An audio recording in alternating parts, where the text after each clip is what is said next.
अस्सलामुअलैकुम, आदाब। उम्मीद करता हूँ आप जहाँ भी होंगे खैरियत से होंगे और कुछ वक्त निकाल कर हमारा ये प्रोग्राम यानी चाय खाना देख रहे होंगे। चाय भी तैयार होगी, नहीं तो तैयार कीजिए। और आज जो गुफ्तगू होने वाली है उसमें आपको चाय की तलब बहुत होगी, क्योंकि जो शख्सियत आज हमारे स्टूडियो में मदऊ हैं वो ना सिर्फ शायर हैं, अदीब हैं, अफसाना निगार हैं, ना सिर्फ पब्लिशर हैं, ना सिर्फ ये कि नाकिद हैं, बल्कि उसके साथ साथ और बहुत सारी उनकी जहतें हैं जिन पर हम बात करेंगे। तो बग़ैर किसी ताख़ीर के मैं आपको उनसे मुतारिफ़ करवाऊँगा। आज हमारे साथ यहाँ मौजूद हैं जनाब मुबीन मिर्ज़ा साहब। अस्सलाम वालेकुम। वालेकुम अस्सलाम। कैसे हैं आप? अल्हम्दुलिल्लाह बिल्कुल फ़र्स्ट क्लास, आप बताइए? बस बिल्कुल ठीक ठाक, और बड़ी खुशी हो रही है कि आज जो है आपसे बात करने का इस तरह मौका मिल रहा है। हाँ नहीं, यकीनन हमारे लिए भी खुशी का बायस है, क्योंकि आपके प्रोग्राम का जिक्र हुआ और दोस्त बताते रहे जी। इससे ये अंदाज़ा हो रहा था कि आप कुछ ऐसी चीज़ें ज़रूर कर रहे हैं जो सुनी जा रही हैं, जिन पे बात हो रही है। तो हमें भी अच्छा लगा कि आपके साथ हैं आज इस वक्त। बहुत शुक्रिया। बल्कि ना सिर्फ सुनी जा रही हैं और देखी जा रही हैं, बल्कि कुछ दोस्तों ने नाराज़ होकर हमें नोटिफिकेशन भी भिजवा दिया पैमरा से। नसीर तुराबी साहब का इंटरव्यू गुज़श्ता दिनों हमने किया था। इफ्तिखार आरिफ साहब और नसीर साहब दोनों बहुत बड़े शायर हैं, तो उस तनाजुर में कुछ गुफ्तगू हुई थी। तो मैं बड़ा शिद्दत से मुंतज़िर हूँ कि इफ्तिखार आरिफ जब इस्लामाबाद से कराची आएँ तो वो इस शो में शिरकत करें, और ताकि जिस तरह हमने नसीर साहब को यहाँ सुना तो हम इफ्तिखार साहब को भी सुने। अरे यकीनन अच्छा ख्याल है। और आपके तो बहुत दोस्त हैं, तो मैं जानबूझ के यहाँ दोहरा रहा हूँ कि आप उन्हें लाइए। बिल्कुल आपका ख्याल बिल्कुल दुरुस्त है। इफ्तिखार आरिफ साहब से हमारी दोस्ती है और अब की नहीं है, पिछले 30-31 बरस से ये है जी।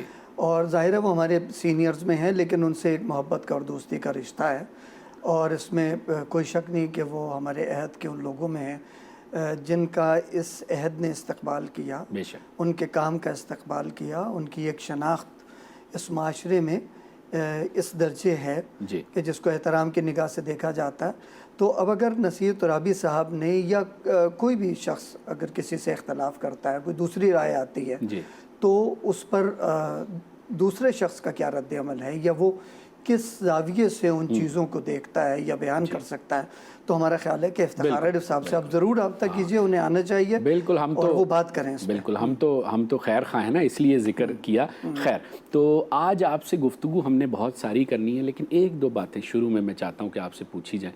एक तो ये बताइए, हमारे यहाँ मजहबी तालीमात हैं, अदब की तख्लीक़ात हैं, फिर मुल्की जो है वो कानून जो है उसके अहकामात हैं, बहुत मुनज़्ज़म माशरा है। लेकिन हम देख रहे हैं कुछ दिनों से बहुत डिप्रेसिंग वाक़यात हो रहे हैं, और बच्चियों के साथ जो मामलात, और बहुत दिल ख़राब है।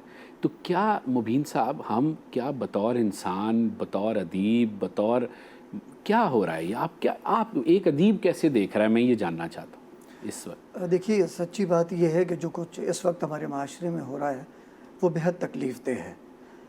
इंसानी हवाले से आप देखा जाए तो शर्मनाक चीज़ें हमारे माशरे में हो रही हैं, और किसी भी महज़ब माशरे में, किसी भी तहज़ीब और अक़दार से ताल्लुक़ रखने वाले माशरे में इन चीज़ों का होना नाक़ाबिल यकीन और बेहद शर्मनाक होता है।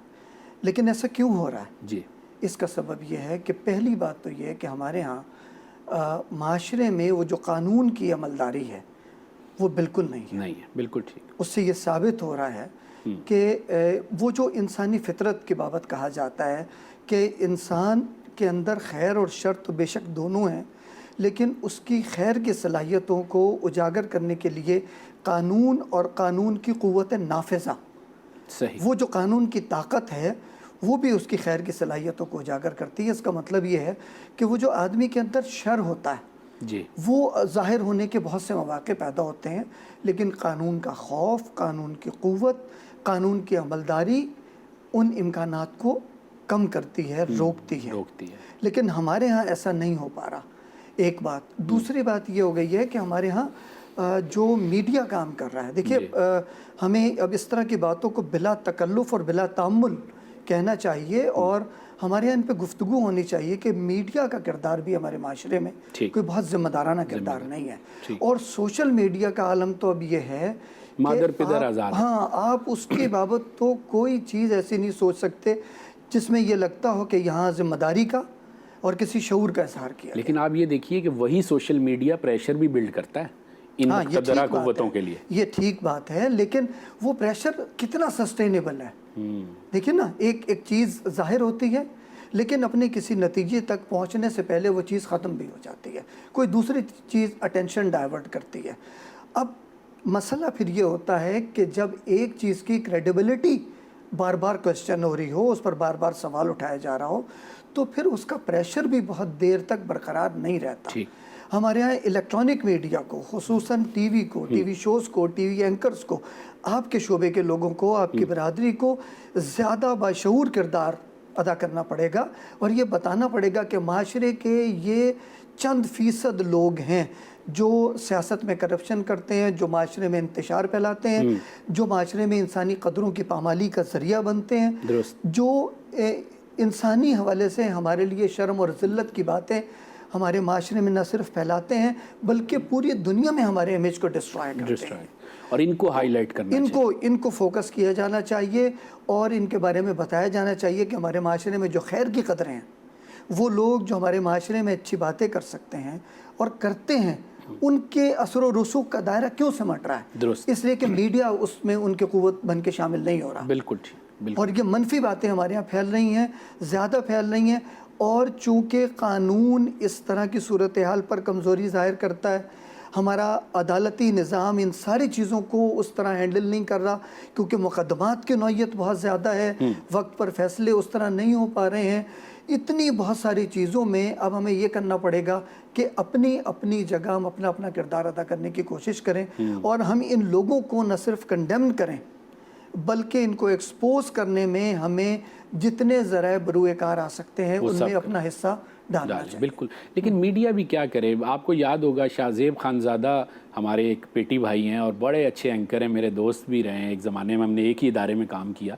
उन्होंने एक वाक़े पर जो है स्टैंड लिया और बाद में वो नौबत यहाँ तक आ गई कि उनको धमकियाँ भी मिली और उनकी मुलाजमत भी ख़तरे में हुई, सब कुछ हुआ, लेकिन वो खड़े रहे और बाद में पीठ पीछे उनकी दोनों फ्रीकैन ने सुलह कर लिया आपस में, और वो दैयत की रकम और ये और वो सारा कुछ। तो मीडिया भी इसलिए अब ज़्यादा नहीं इंतहा पसंद होता या इतना ज़्यादा जज्बाती नहीं होता कि वो आगे चलकर नुकसान ही होता है। ऐसी कई मिसालें मीडिया में। हाँ, ये पहलू भी है। और इस तरह एक एंकर पर्सन का नहीं बल्कि शाहजेब खानज़ादा के साथ और लोग भी होंगे, इकरारुल हसन का भी इसी तरह सुनने में आया कि उन्हें भी इस तरह के मसाइल का सामना करना पड़ता है। ये ठीक है। अच्छा, अब इसका मतलब ये हुआ कि मीडिया जो है वो सिर्फ एंकर पर्सन नहीं है या वो होने वाला प्रोग्राम सिर्फ मीडिया नहीं है, बल्कि उस मीडिया की कोई जो चाबी है वो किसी एक ऐसे शख्स के पास है जो इस सूरत हाल को किसी और नज़र से देखता है और उस पर किसी और तरह कंप्रोमाइज़ करने के लिए तैयार हो जाता है।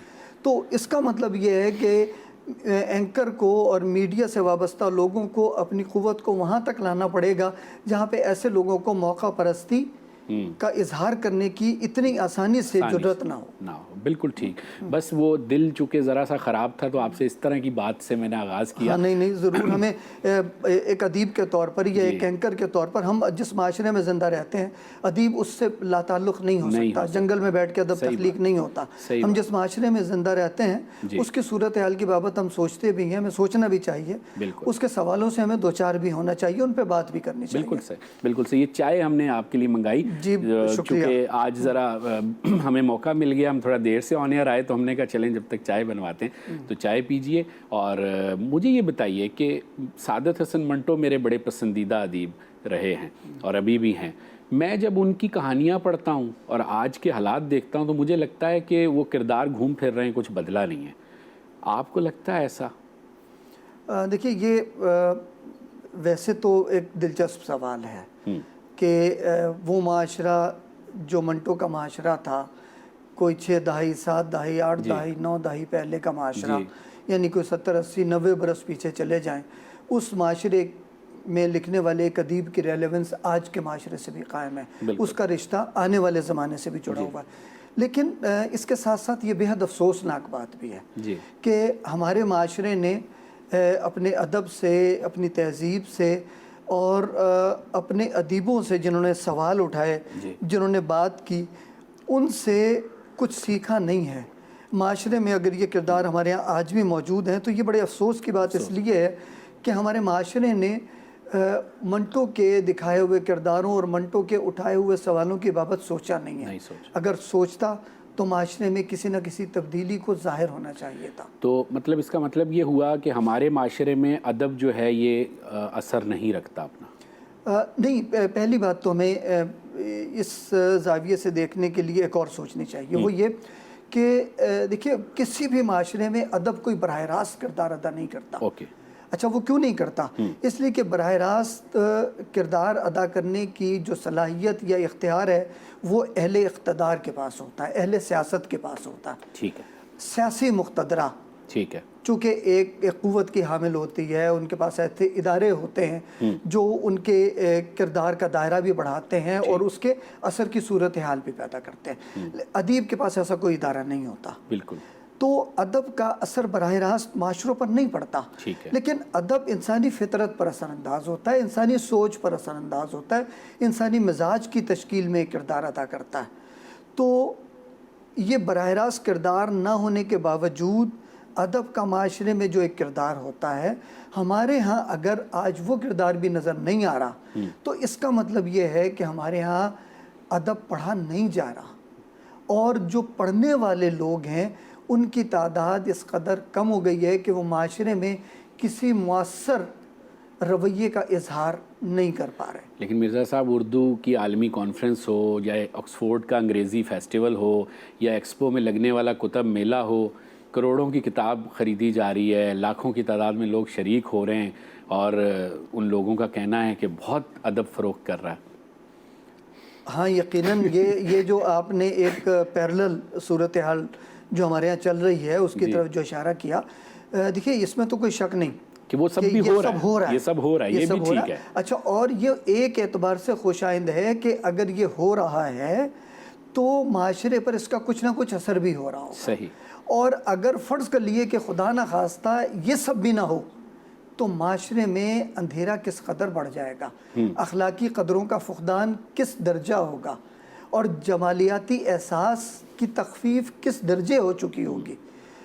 اب اگر یہ چیزیں ہو رہی ہیں اور پھر بھی معاشرے میں فساد اور انتشار کی صورتحال ہمارے سامنے آتی ہے، اس کا مطلب یہ ہے کہ ان سب چیزوں کے ہونے کے باوجود معاشرے میں ادب کے اثرات کا وہ دائرہ ایک تو کچھ ادیب کے کام کی وجہ سے نہیں بن رہا، اور دوسرے ادیب کا ادب اور معاشرے کا ادب اور ادیبوں سے کوئی براہ راست انٹریکشن نہیں ہو رہا۔ ٹھیک ہے، اور آپ کا موضوع بھی ہے، آپ نفسیات اور فلسفہ اور انٹیلیجنس، آرٹیفیشل انٹیلیجنس، ان ساری اس طرح کی چیزوں پر لکھتے ہیں، تو آپ کی ایک تحریر بھی ہے کہ گیجٹس اور ادب جو، تو یہ کیا یہ جو گیجٹس آ گئے ہیں سوشل میڈیا کی شکل میں، انٹرنیٹ کی شکل میں، کیا انہوں نے بھی توجہ کو منقسم کر دیا ہے؟ ایسا؟ ہاں، بالکل ایسا ہوا ہے۔ دیکھیے، پہلے ہمارے یہاں جو ادب پڑھنے کا تناسب زیادہ تھا، اس کا سبب یہ تھا کہ لوگ ادب کو دونوں طرح دیکھتے تھے، یعنی ایک حلقہ ایسا تھا ہمارے ہاں جو ادب کو تفریح کے طور پہ بھی پڑھتا تھا، ایک اچھی وقت گزاری کے مشغلے کے طور پر بھی پڑھتا تھا، اور ایک طبقہ ظاہر ہے ادب کو بہت سنجیدگی سے بھی دیکھتا تھا اور ادب میں اٹھائے گئے سوالوں پر غور بھی کرتا تھا اور معاشرے میں ان کے اثرات کی بابت سوچتا بھی تھا۔ اچھا، اب کیا ہوا ہے کہ وہ جو تفریح سے تعلق رکھنے والا طبقہ ہے، ایک تو یہ کہ وہ بہت بڑھ گیا، اور دوسرے آپ کے گیجٹس نے تفریح میں ایک بہت ہولناک کام کیا ہے کہ تفریح کی بھی پہلے ہمارے یہاں ایک اخلاقیات ہوا کرتی تھی، بالکل ٹھیک، اس کی ایک سطح تھی، اور اس تفریح میں بھی ہمارا تہذیبی شعور کام کرتا تھا، ہمارا قومی شعور کام کرتا تھا۔ لیکن اب گیجٹس کے اس دور میں ہمارا نہ کوئی قومی شعور کام کر رہا ہے، نہ تہذیبی شعور کام کر رہا ہے، نہ ہماری اخلاقی قدروں کا کوئی اثر اس پر نظر آتا ہے۔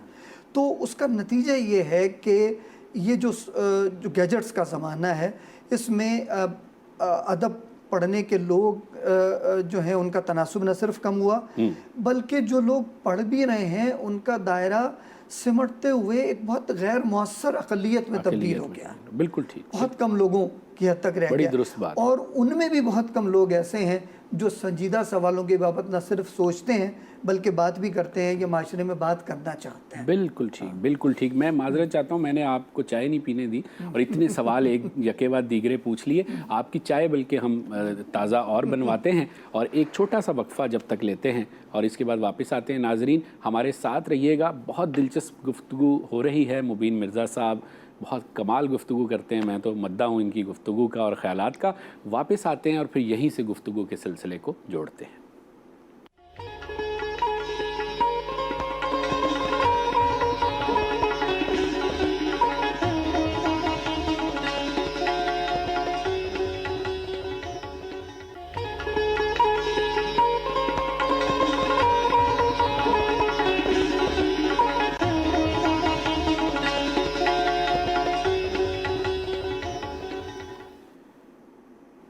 اچھی گفتگو کا نقصان یہ ہوتا ہے کہ اس میں پتہ نہیں چلتا کہ وقت جو ہے اتنی تیزی سے گزر جاتا ہے۔ یہ بڑی بری بات ہے، اس اچھی گفتگو کی بری بات۔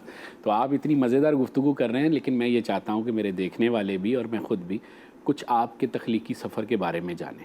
تو آپ کا بچپن اور پھر لڑکپن یا جوانی جو بھی کہیے، وہ آبائی علاقہ آپ کا ملتان، پھر اس کے بعد کراچی آنا، پھر اس دوران لاہور اور اسلام آباد جانا، مختلف بڑے بڑے ادب کے ناموں کے ساتھ آپ کی رفاقت، آپ کی نیاز مندی، یعنی اتنا بڑا یہ کینوس ہے، میں اگر ڈسکس کروں آپ سے، لیکن اگر ہم مختصر کر کے آپ سے یہ پوچھیں کہ ادب کی طرف آپ کی رغبت کیسے ہوئی، اور پھر بالترتیب شاعری، نثر اور پھر تنقید اور تراجم اور ان سب سے ہوتے ہوئے ناشر بننے تک کا یہ جو سفر ہے، کس طرح یہ سارا سلسلہ چلا اور یہ زندگی آپ نے اتنی متحرک زندگی اتنی جہتوں میں کیسے گزارا اس وقت کو؟ اچھا دیکھیے، یہ جو لکھنے پڑھنے کا سلسلہ شروع ہوا، یہ اس کی بابت تو بہت سادہ سی ایک بات جو سمجھ میں آتی ہے وہ یہ ہے کہ گھر میں ادیب شاعر تو کوئی نہیں تھا اس زمانے میں جب ہم نے ہوش سنبھالا، ٹھیک ہے، لیکن پڑھنے پڑھانے کا ماحول تھا۔ اچھا، اور وہ بھی ہمارے گھرانے سے کوئی مخصوص نہیں، بلکہ اس زمانے کے سارے ہی تعلیم یافتہ گھروں میں یہ ہوتا تھا کہ رسائل آتے تھے اور اخبارات آتے تھے، اور گھر کے لوگ خواتین بھی اور مرد بھی پڑھتے تھے اور آپس میں شاید بات بھی کرتے تھے۔ تو ہمارے بچپن میں بھی بچوں کے رسالے آنے لگے کہ نونہال، تعلیم و تربیت، بچوں کی دنیا، بچوں کا باغ، بس یہ ہم نے دیکھنا شروع کیا۔ تو یہ پڑھنے کا شوق تھا، اور پھر یہ شوق جو ہے اس عمر سے، یعنی کوئی 6-7 برس کی عمر سے جو چلا ہوگا، تو وہ آج کوئی یعنی سمجھ لیجئے کہ نصف صدی کا قصہ ہے، 2-4 برس کی بات نہیں۔ کیا بات! تو یہاں تک وہی شوق، اسی کا تسلسل چلا آ رہا ہے۔ اچھا، لکھنے لکھانے کا کیا ہے، اس کی بابت بس یوں ہے کہ پڑھتے تھے اور اسی پڑھنے میں کہیں تک بندی شروع کی ہوگی، کوئی مصرع ٹانکنا، کوئی لفظوں کو جوڑنا، اس طرح شروع کیا ہوگا، اور بس وہاں سے شاعری شروع ہوئی۔ تو ابتدا میں بس شعر کہتے تھے اور خوش رہتے تھے۔ مشاعروں میں جانا شروع کیا اور پڑھنے پڑھانے کرا۔ تو ملتان میں 2 شخصیات تھیں، ارش صدیقی صاحب تھے اور اسلم انصاری صاحب حیات ہیں، اللہ انہیں صحت و عافیت کے ساتھ سلامت رکھے۔ تو ان حضرات نے بڑی دلجوئی کی، تو دل بڑھایا، اور پڑھنے لکھنے کی ترغیب اور حوصلہ افزائی میں ان لوگوں کا کردار ہے۔ اچھا، پھر لاہور آنا جانا، وہ اس وقت چونکہ خاندان ملتان میں تھا تو لاہور آنا جانا رہتا تھا، تو احمد ادیب قاسمی صاحب سے ملنے ہم کسی وقت، چونکہ انہیں پڑھتے تھے اور سنتے تھے، تو وہاں ملنے چلے گئے، ان سے ایک سلسلہ رہا۔ اور پھر انہی دنوں میں کچھ افسانے بھی لکھنے لگے، کچھ مضامین لکھنے کا بھی خیال آیا۔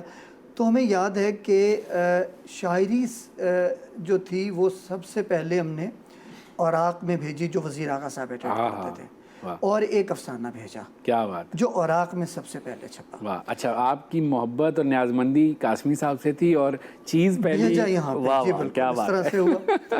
اچھا، قاسمی صاحب کو بھیجنے کی ہمت نہیں ہوتی تھی نا، کہ اتنا بڑا رسالہ ہمارے زمانے میں، جو بہت بڑے رسالے تھے، ان میں نقوش، فنون اور اوراق، یہ بڑے رسالے تھے، اور ان کے ادیب بھی بڑے قداور لوگ۔ صحیح بات۔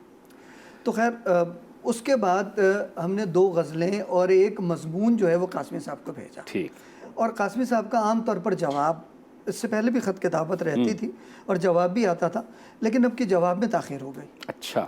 اور ہم انتظار کرتے رہے، کوئی جواب نہیں، کوئی جواب نہیں، اور پھر وہ کوئی 1.5-2 مہینے بعد ان کا غالباً یا اس سے بھی زیادہ وقت لگا ہوگا جواب آیا، تو اس میں انہوں نے لکھا کہ فنون کے لیے آپ کی 2 غزلیں اور ایک مضمون میرے پاس آیا تھا، اور تازہ فنون میں یہ دونوں چیزیں شامل ہیں اور پرچہ پریس میں ہیں، آ جائے تو آپ کو بھجواتا ہوں۔ واہ واہ، کیا تو بات، اب یہ ہمارے زمانے کے بڑے لوگ کیا تھے بات ہے۔ جنہوں نے حوصلہ افزائی کی اور دل بڑھایا۔ اچھا، پھر لاہور میں اور لوگ جیسے تھے، ڈاکٹر وحید قریشی صاحب تھے، اور 2 3 4 ملاقاتیں ڈاکٹر سید عبداللہ صاحب کی سے بھی ہوئی، ان کی خدمت میں جانے کا موقع ملا، حالانکہ وہ تو ہمارے استادوں کے بھی استاد کیا بات ہے، رہے۔ واقعی بہت بڑا نام۔ اچھا، شہزاد احمد صاحب تھے، ان سے ملاقات، یونس جاوید، سراج منیر، تحسین فراقی، یہ لاہور کے احباب ہیں، دوست ہیں، محبت کرنے والے۔ اچھا، پھر جب کراچی آنا ہوا تو یہاں آ کر مشفق خواجہ صاحب سے، جمال پانی پتی صاحب سے سب سے پہلے ملاقات ہوئی، اس کے بعد جالبی صاحب سے ملاقات ہوئی، عالی صاحب سے ملاقات ہوئی، یوسفی صاحب سے ملاقات ہوئی، اور ان لوگوں نے دلجوئی کی، حوصلہ افزائی کی، ہمیشہ کام کو دیکھ کے جس طرح بڑوں کو شفقت کا اظہار کرنا ہوتا ہے اسی طرح کیا۔ صحیح۔ اور اچھا، قطع کلامی کی معافی، میں پہلے بھی آپ کی چائے میں نے جو ہے ٹھنڈی کرا دی، تو اب گرم چائے حسن بنا کے لا رہے ہیں، تو یہ اب آپ جی ضرور ساتھ چائے ضرور پیجیے گا۔ جی ضرور، بالکل۔ اچھا، تو یہ بس ان لوگوں سے پھر یہاں پہ ملاقاتوں کا سلسلہ بھی رہا اور لکھنے لکھانے کا بھی رہا۔ اچھا، اب یہ ہوا کہ شعر کہنا تو سب سے پہلے شعر شروع کیا تھا، لیکن شاعری کا مجموعہ مرتب کوئی 35 برس شعر کہنے کے بعد کیا۔ واہ، ایسا کیوں؟ بس یہ رہتا تھا کہ شاعری ابھی مرتب کرنی بھی چاہیے کہ نہیں کرنی چاہیے۔ اچھا، پھر وہ دوستوں کی طرف سے تھا کہ بھائی جیسے بھی ہے تم اس کو مرتب کر لو۔ اچھا، اور پھر یہ ذمہ داری سونپی ہم نے 2 دوستوں کو، جو شاعری تھی وہ اس میں سے کچھ چیزیں جو اپنے طور پہ لگتا تھا کہ چھاپی جا سکتی ہیں، ان میں سے ایک مسودہ بنایا، اور ہمارے دوست پروفیسر سحر انصاری کراچی میں ہیں، ان کو وہ دیا، اور ایک مسودہ اٹھا کے ہم نے ڈاکٹر تحسین فراقی کو لاہور بھیجوا دیا، اور یہ کہا کہ بھئی اگر یہ چھپنے جیسی کوئی چیز اس میں سے نکل سکتی ہے تو وہ نکال لیں اور وہ مجموعہ مرتب کر دیا جائے گا۔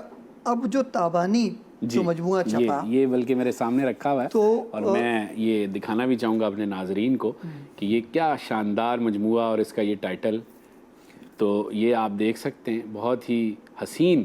اس کا نہ صرف یہ کہ سرے ورک ایسا ہے بلکہ اندر بھی ایسے ہی تخلیقی اثاثہ ہے۔ جی، تو ان لوگوں نے جو شاعری منتخب کی وہ اس مجموعے میں جمع ہو گئی۔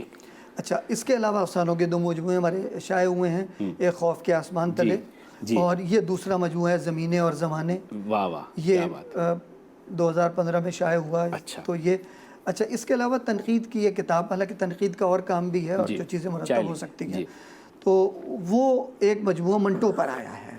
اچھا، اور وہ بھی دراصل افتخار عارف صاحب کی فرمائش بلکہ اصرار پر مرتب ہو گیا کہ وہ اکادمی ادبیات میں اس وقت سربراہ تھے، اور جو ہمارے ادیبوں پر، جو بڑے ادیب ہمارے گزرے ہیں ان پر کام کروا رہے تھے، تو وہ کتاب ان کے کہے پر گویا مرتب ہوئی۔ واہ واہ، کیا بات ہے۔ اچھا، آپ چونکہ ایک رسالہ جسے ہم مکالمہ کے نام سے جانتے ہیں، یہ تازہ شمار مکالمہ کے ساتھ میرے ہاتھ میں، پہلے تو یہ 6 مہینے بعد یا شاید 3 مہینے بعد نکلتا تھا، مجھے یاد نہیں، لیکن اب مجھے پتہ ہے کہ یہ منتھلی جو ہے یہ نکلتا ہے، اور یہ 25 سال سے جو ہے یہ رسالہ، اور میں اس رسالے کو دیکھ کے مجھے بہت زیادہ خوشی اس لیے بھی ہو رہی ہے کہ جب میں طالب علم تھا اور میں جامعہ کراچی جا رہا تھا اور میری تازہ نئی ادبی سرگرمیاں شروع ہوئی تھیں، تو مجھے میرے ایک استاد، ہمارے بہت معتبر نام شاعری کا بھی اور ادب کا بھی، فراست رضوی، انہوں نے یہ مجھے پہلی بار دیا تھا، یعنی کوئی پہلی بار تحفے میں